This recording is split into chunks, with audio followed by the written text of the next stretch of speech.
lesson 4 of the history and development of East Asian medicine ideas and concepts. Today we are talking about the Warring States period and the 100 schools of thought. This is an important period of philosophy and ideas which emerges out of all of the civil war and conflicts and fragmentation and chaos that occurs at the end of the Zhou dynasty, the downfall of that first most important dynasty of Chinese history.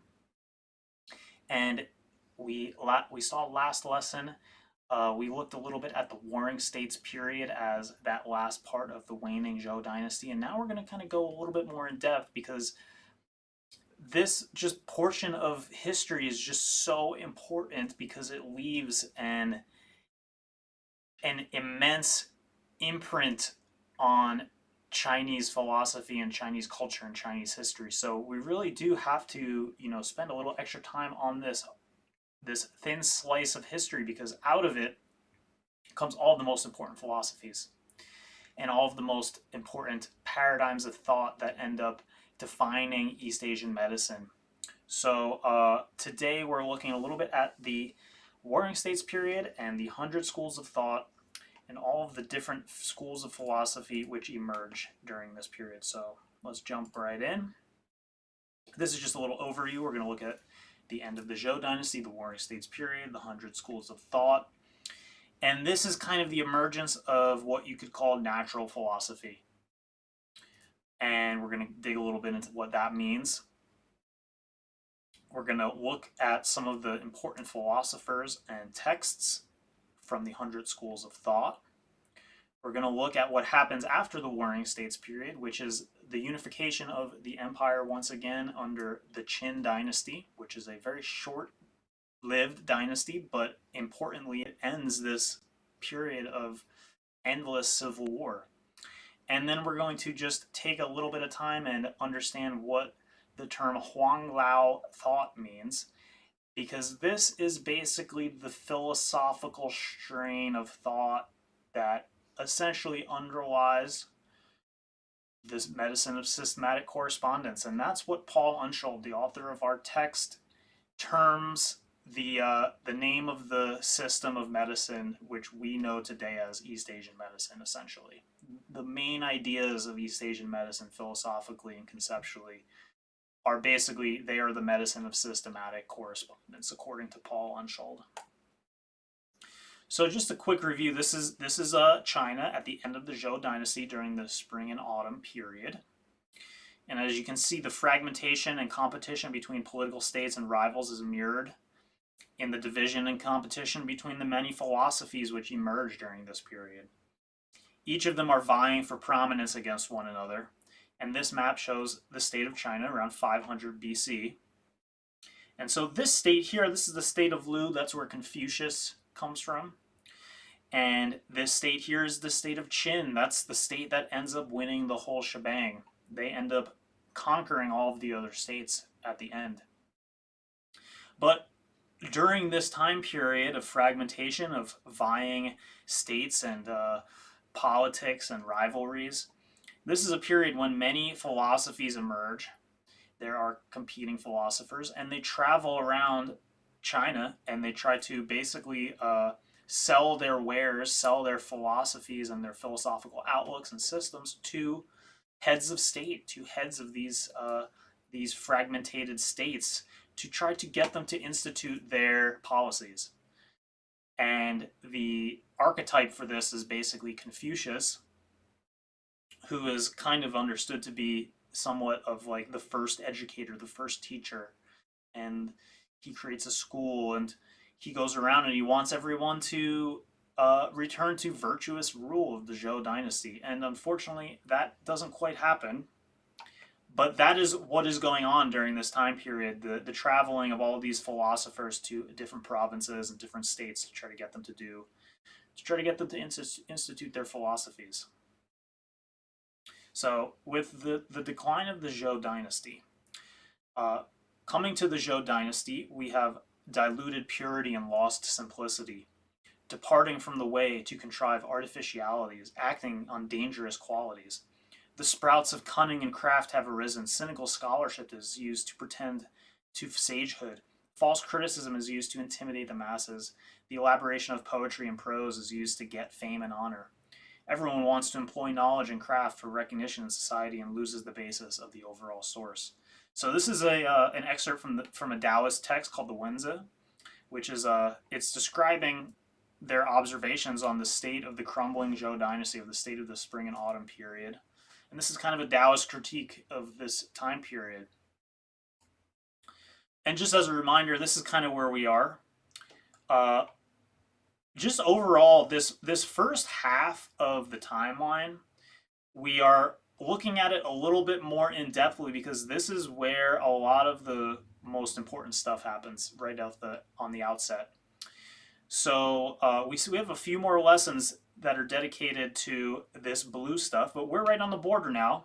We're at the end of the Zhou dynasty, which is the end of this green chunk here, and then we're about to enter into the Qin dynasty, and this leads into the other great dynasty of the very early imperial classic China age, and that will be the Han dynasty. But before that period of time, we have to finish the Zhou, and we have to see what happens with the Qin dynasty, which is ultimately the reunification of China with the fragmentation of the Zhou dynasty and the Warring States period. So we're still right on the borderline here. Now, in the Warring States period, this is kind of what the situation evolves into. Over time, weaker states are defeated and a small number of more powerful states emerge from the deadlock of continual warfare. And these states continue to maneuver militarily and politically until a single state emerges victorious and eventually unifies China under their rule in 221 BC. That's this state of Qin here. Now, we have this process that's occurring. It's called the naturalization of philosophical ideas. So when the Shang dynasty was overthrown and their conquerors founded the Zhou dynasty, we find the beginning of a tendency to naturalize, in a certain sense, domesticate aspects of earlier Shang beliefs. By naturalize, we mean a preference for accounts of actions and events in terms of systematic natural phenomena rather than spiritual power. So in essence, we're moving from this spiritual cosmology of spirits and ancestors and demons, and we're moving more prominently into a naturalistic cosmology where over time, the people who are in power and in charge and who are basically the ones that are ruling these states, they're more adhering to this naturalistic philosophy. And in the Zhou dynasty, in our last lesson, we kind of alluded to this a little bit. We talked a little bit about the I Ching and the book of changes, and that's kind of at the root of this. And this is reflected this naturalistic cosmology, which is kind of a way of viewing the reality of the world, the universe. How does the universe work? How does reality work? How is it structured? How do things happen? Like, what is the logic of the universe? How do we come to understand this? Where did the universe come from? Where is it going? That's kind of what comes with the concept of cosmology. And so this is reflected by theories such as yin and yang, Wu Xing, which is like the 5 phases, and the system and the philosophy of the I Ching. And so this philosophical shift, this paradigm shift, this tendency for ideas to become more naturalistic as opposed to that spiritual cosmology of the past, this changing socio-reality reflects in the development of medical ideas. So the medical ideas are evolving alongside these evolutions in philosophy. Now, naturalization opens up the workings of the world to a broader human understanding and control. In the emerging Zhou worldview, anyone was potentially capable of understanding and harnessing the ethical power of heaven. So this also holds true in medicine, where health and disease transformed into a relationship with a spirit world which was separate from us. It transformed from that relationship, from our relationship with the spirits in the spirit world, and it transformed into something that we could observe naturally with the cycles of nature and the world. So it went from this spirit relationship where we were kind of the best we can do is create a relationship with the ancestors and the spirits to now we can observe nature, we can observe the natural changes of the world around us, and observe the logic behind it, the patterns, the cycles. And by doing this, we can come to understand how the world works. What what is the logic? What is the principles behind it? What is behind this ever changing reality and world that we find ourselves in? This is like the emergence of natural philosophy. And so, with the evolution of natural philosophy, humans begin to gain a new agency in the world. They start to be able to observe and understand and harmonize themselves with the observable natural cycles of the environment and nature and the seasons. And they develop systems to understand these changes, coming out of ideas from the I Ching, for instance, such as yin and yang and wu xing and the five phases. And they start to evolve concepts out of wind, which would eventually become what we know today as qi. And so then, as a result of this changing paradigm, this changing orthodox view of reality and cosmology, health now becomes more of a function of our behaviors, of our habits and practices. And it is a result of whether we are in harmony with the cycles of nature. So it's now part of our harmonious relationship with the world, with nature, with wind and cold and heat, with the chi of the environment, heaven and earth, yin and yang, wind, chi, nature.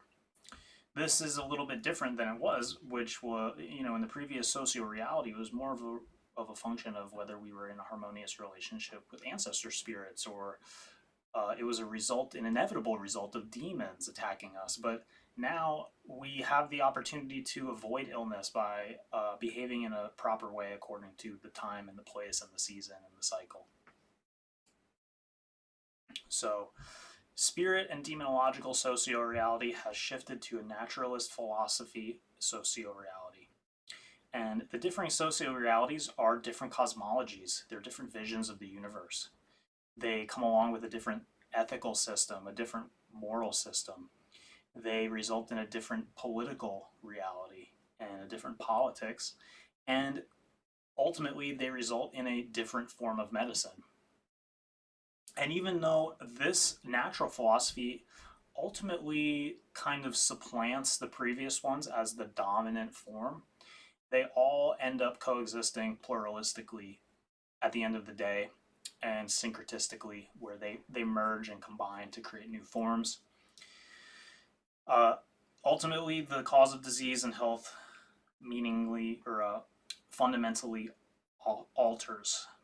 Unschild calls the type of medicine which comes out of this natural philosophy. The term that he uses is the medicine of systematic correspondence, and we're gonna examine systematic correspondence in depth in the next lesson. So, the classical period of philosophy, this is what is emerging out of the warring states and the 100 schools of thought period. With the declining Eastern Zhou dynasty, which is also known as the Spring and Autumn period, it becomes the warring states period, all this civil war and stuff. And this marks the dawn of the classical period of Chinese philosophy. In many ways, it begins with Confucius himself. And it's a period when China consists of a number of increasingly independent states and culminates with Han Feizi. That's who we had that quote from last lesson.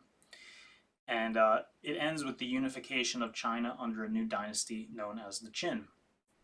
There was a remarkable wide variety of thinkers active during this time in early China, and this is a fact reflected in another name for this age, because it's also called the 100 Schools of Thought. So some examples of the schools of thought within the 100 Schools of Thought. There's the Confucians, and representative philosophers of this school of thought is Confucius, and then other Confucian philosophers such as Mencius or Xunzi. Then there's the Taoists, and that's comprised of figures such as Lao Tzu and Zhuangzi and other books and texts and authors. Then there's the legalists, such as Han Feizi and other legalist philosophers such as Shang Yang. And then there's the Mohist school, and that's headed by the philosopher named Mozi. And they're all different. They all diverge on many fundamental issues related to human nature, whether human nature is good or bad. They have different ethical systems of what is right and wrong, and they have different conceptions of the universe. And they're in competition with one another. And there's many other schools of thought that exist or existed, which were influential and become syncretized as well, such as a school of thought called the Yin Yang School. And they each offered different visions of the good life and how best to order society. They offered various cosmologies of the universe and competing moral, ethical, political systems. They all disagreed and diverged on the best way to govern society and what that looked like, how to do that, how best to achieve that goal. And so, in essence, that would also mean that they had differing ideas on maybe how best to order the the health of somebody, the human body. But representatives of each school were often in direct competition, and they influenced one another as well. So this is just a part of the ongoing pluralistic conversation happening in China. And for me, the most important lesson to take away from this rich and complex history is that Chinese philosophy is not a single theory, thinker, or tradition, but rather a diverse and lively conversation that has been going on for more than 2,500 years and that is still active and evolving in our own time. Some of these ideas and concepts form the foundations for the paradigms of thought, of much of what we today might consider East Asian philosophy, East Asian medicine. They developed the naturalistic philosophies and cosmologies which form the foundations of East Asian philosophy, culture, and medicine. So, what is the purpose of these philosophies? The philosophers are of the period. They're offering prescriptions for a profoundly sick society. Remember, this is in the midst of the Warring States period, in the midst of one of the worst periods of time in Chinese history. And like I mentioned before, they would seek the counsel of feudal lords and heads of state and try to get them to institute their policies, but oftentimes they were not successful. And they had many different visions, means, ways, and ends. These are examples of various texts from the Warring States period. We have a picture of the Analects of Confucius. That's the main book of Confucianism, and it consists of many different passages. They're short passages. They're like sayings, and they were written down by the students of Confucius. They were things that Confucius said that his students wrote down. So it's not actually written by Confucius. It's written by his students, and they're collections of sayings of Confucius about his philosophy. And it's a really, honestly, interesting, awesome philosophy book. I definitely recommend it. Honestly, all these books, I'm a philosophy nerd, so I really enjoy ancient Chinese philosophy. You also have the Tao Te Ching. This is a picture of the Tao Te Ching that was unearthed from a tomb. It's called the Ma Huangdui tomb, and this is believed to come from the tombs of Han Dynasty individuals. So the Tao Te Ching is an important philosophical text of Taoism. That's like the first Taoism book. And then another Taoist philosopher, Zhuangzi. This is a example of a translation of the Zhuangzi. And then this is an example of a translation of Han Feizi, who is a legalist philosopher. And in many ways, legalism is also important, but perhaps less influential than Confucianism and Taoism on the medical ideas. These are pictures of those two important Confucian philosophers, Mencius and Junzi. Mencius on the left and Junzi on the right.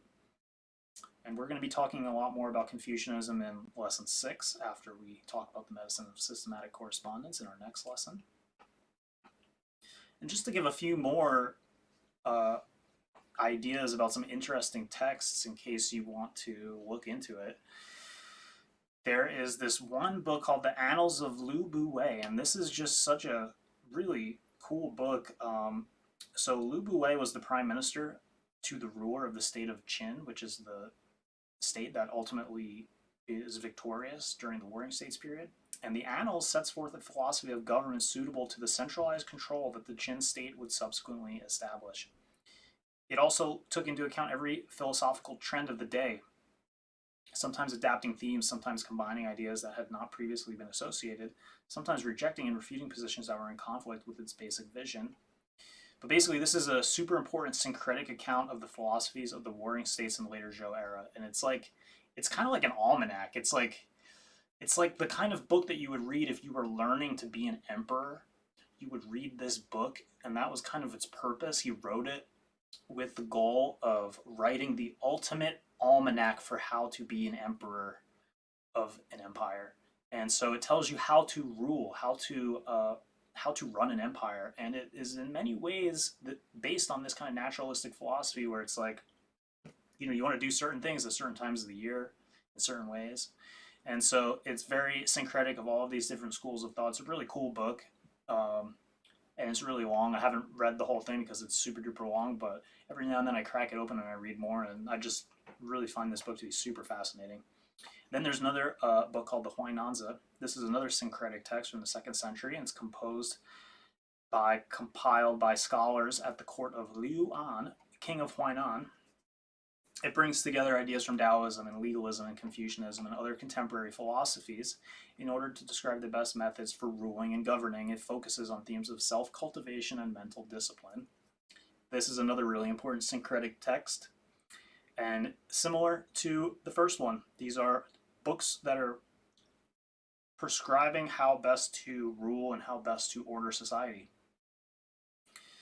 And then we have the Liezi, and this is another Taoist text, and everybody is kind of familiar with the Tao Te Ching. Some people know about the Zhuangzi, but this is another really fun Taoist book, and I like it because it's really just cool stories and short stories and stuff, and little philosophical stories. It kind of reminds me of the Zhuangzi a lot, and that's one of my favorite books. So definitely, if anybody's interested in some of these Warring States period texts and philosophical ideas and philosophies, these are great books to, grab one and just kind of investigate and explore. They're really interesting, and I feel like sometimes reading these books uh, opens up a lot about some of the central ideas of the medicine.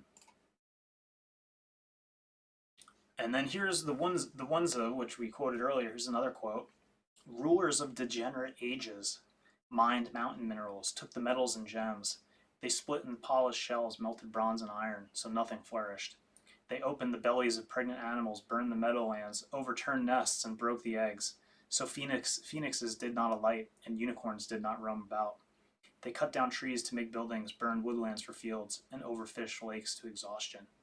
So this is sort of like he's giving like a Taoist and naturalist critique of how people live, and maybe that's pretty poignant and relevant to our modern society. And here is just a couple more. I'm giving you like, all the texts. At least we're just for a brief second just touching on each of them just so you know that they exist.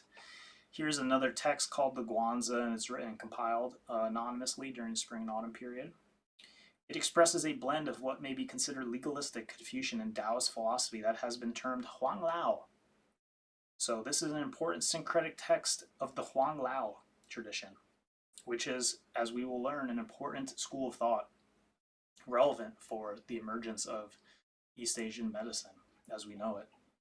This is the book about Mozi, who is the figurehead of the school of philosophy, Moism, and he was also active during the Warring States period, but somewhat less influential than his contemporaries.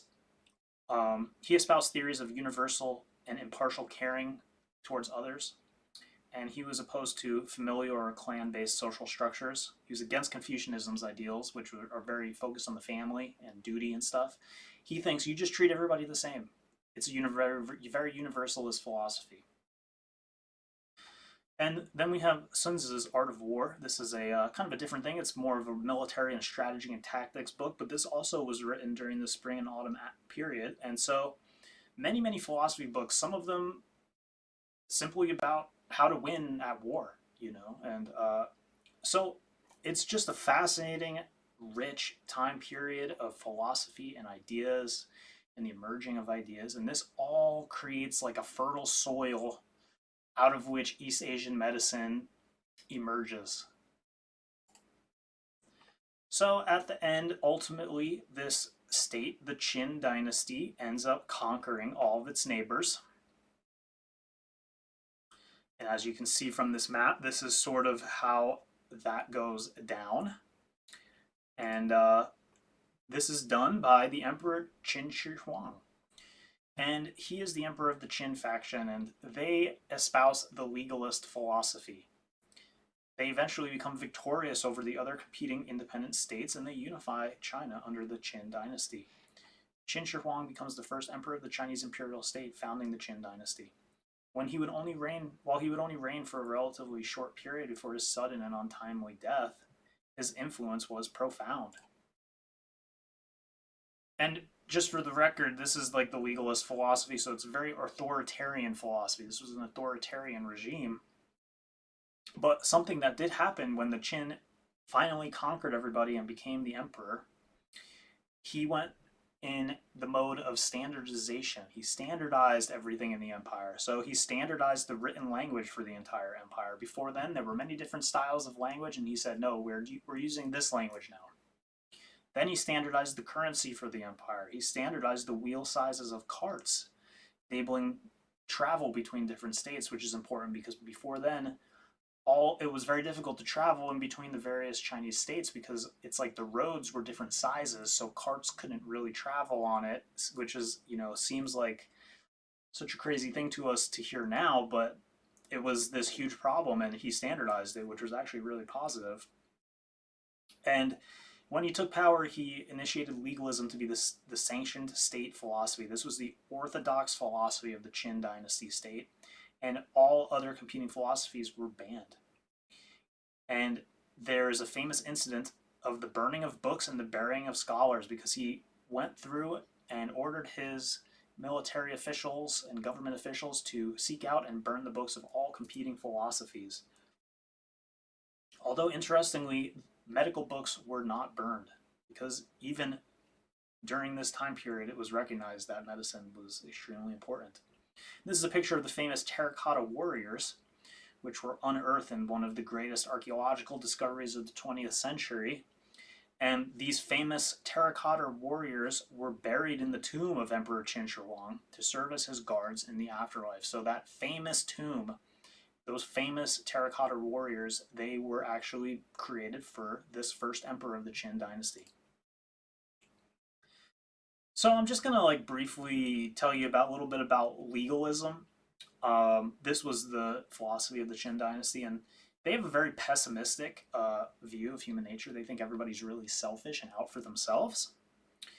So in a way, it's very pragmatic, but they are very pessimistic in their pragmatism. And so the whole point of legalism is they think that they need very strict, harsh laws because since everybody is selfish and out for themselves, you need to have extremely strict laws so that people don't do things that they're not supposed to do. And the way that you make people not do things that they're not supposed to do is you create very strict laws, and if they break the laws, there are very harsh punishments.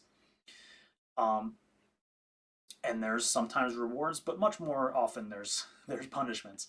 There is an extremely centralized authority. The ruler has absolute authority. And it's like a very Machiavellian philosophy. And they often say, like, you don't ever want anybody to know what your desires are, because if they know what you desire, then they can control you. So it's very Machiavellian. It's a lot of like intrigue and mind games and power games.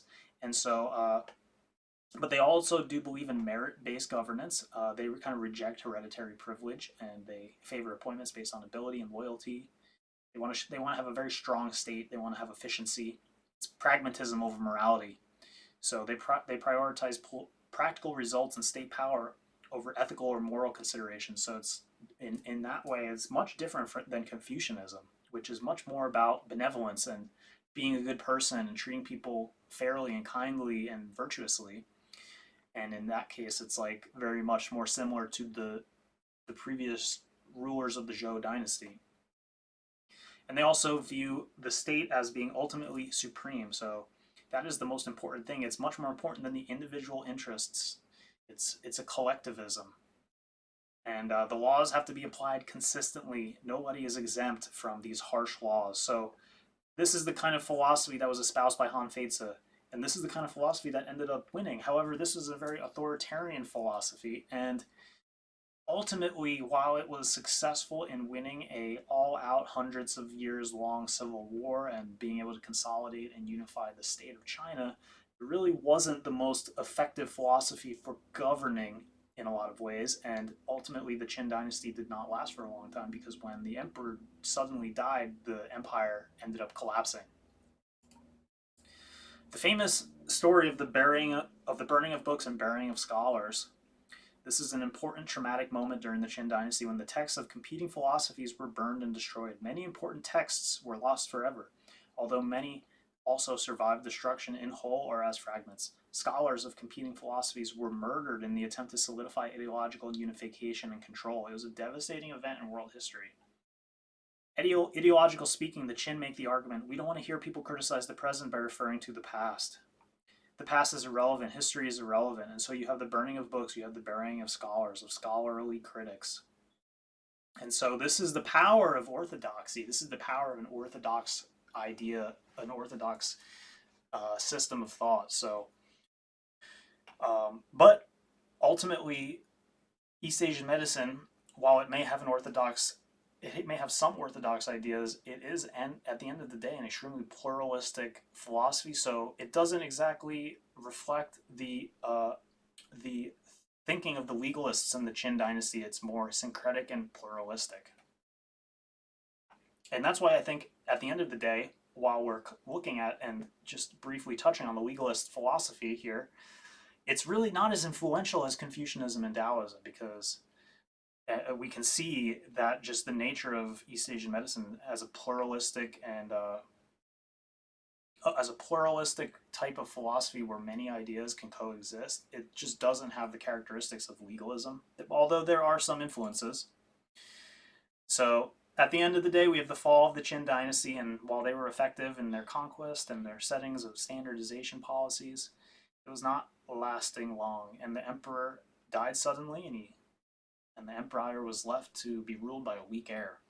And this results in a revolution and eventually the overthrow of the Qin dynasty, leading to the founding of the next and extremely important and influential period of history and East Asian medicine. And this is the period known as the Han dynasty. And so the Han dynasty is really like the golden age of, in a lot of ways, East Asian medicine, in my opinion. So like this was the fertile soil was being tilled in the Warring States period and the Hundred Schools of Thought, where all these philosophies emerge. But now it's giving birth to the Han dynasty, and out of that, there is going to be the flowering of this really golden age of East Asian medicine, where a whole full-fledged naturalistic philosophy of medicine is going to be developed and systematized. And this is where we're going to get the most important texts of East Asian medicine, the classics of East Asian medicine, and some of the most important ideas of East Asian medicine. They're going to come out of this next period of the Han dynasty, and this is going to be about the medicine of systematic correspondence.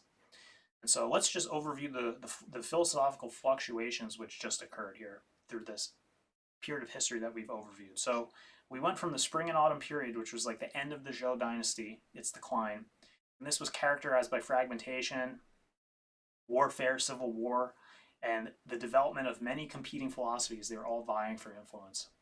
Then we have the Qin dynasty, and this is characterized by intense centralization and standardization and authoritarian government. And this replaces the fragmentation. It attempts to stamp out all pluralism, but it fails.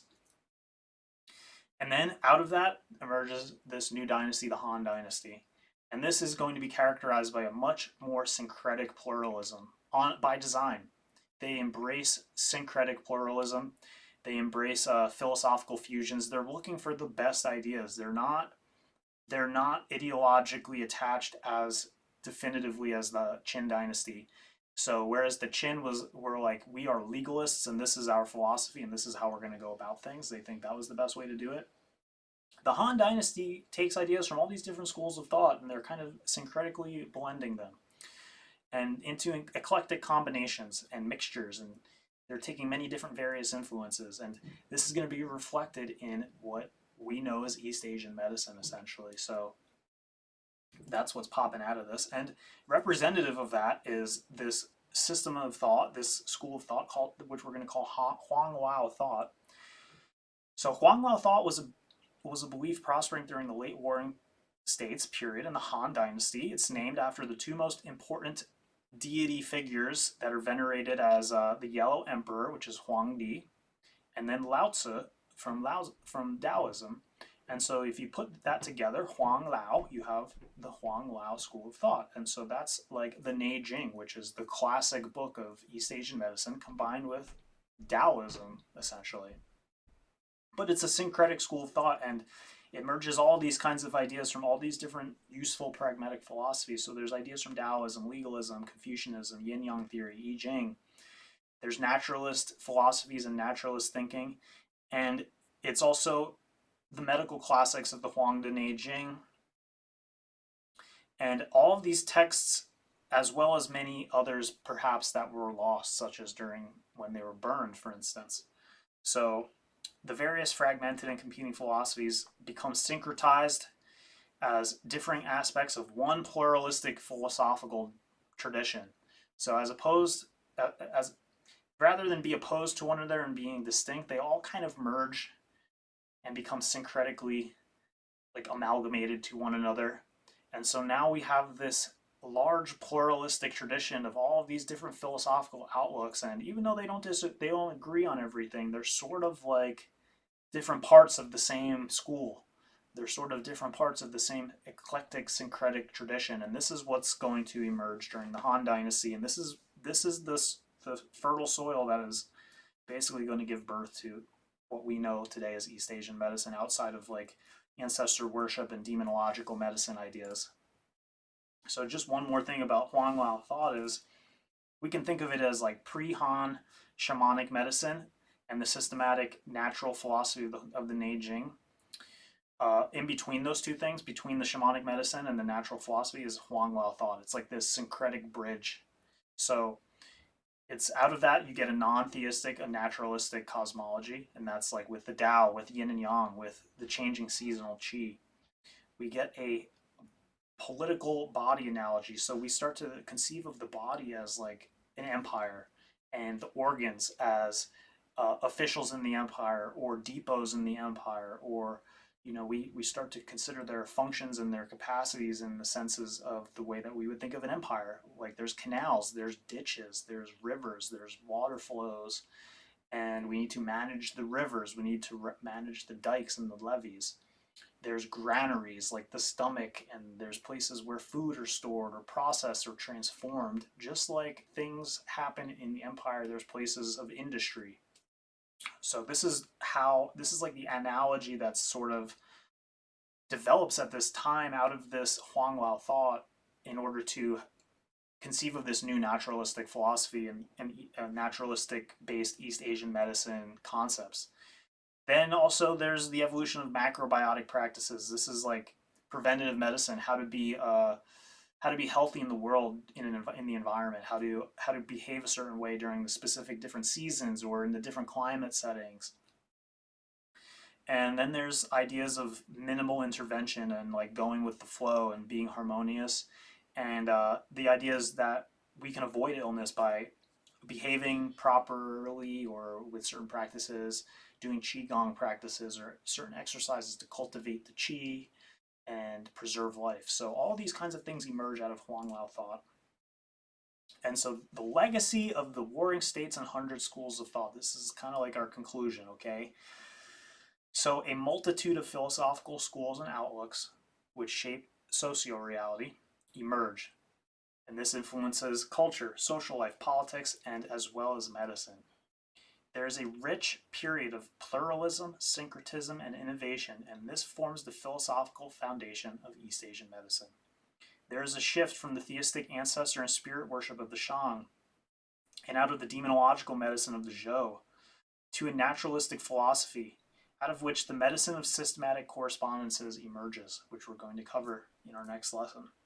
And all of these influences continue to coexist syncretically within the pluralism of East Asian medicine. Excuse me, out of the pluralism of East Asian medicine. So that's our lecture for this lesson. Next lesson, we're going to dive deep and we're going to talk about some of this systematic correspondence, medicine of systematic correspondence. We're going to look a little bit at the Han Dynasty, and this when it all goes down. This is like maybe my favorite period of East Asian medicine to look at, one of them. And so I think that's going to be when you realize that we're talking about all of the concepts that we're so familiar with now, like yin and yang and qi. And so that's going to be an extremely exciting lesson in my opinion. And so we're going to be able to look at some of the origins of some of those much more familiar ideas. You know, maybe we're not as familiar with the ancestor worship and the demonological medicine, but I want to make sure that we touch on every aspect of this very fertile and wonderful pluralism of East Asian medicine, just so we can touch on at least all of the ideas a little bit as we go through this history. And so I will see you in the next lesson. Thank you very much.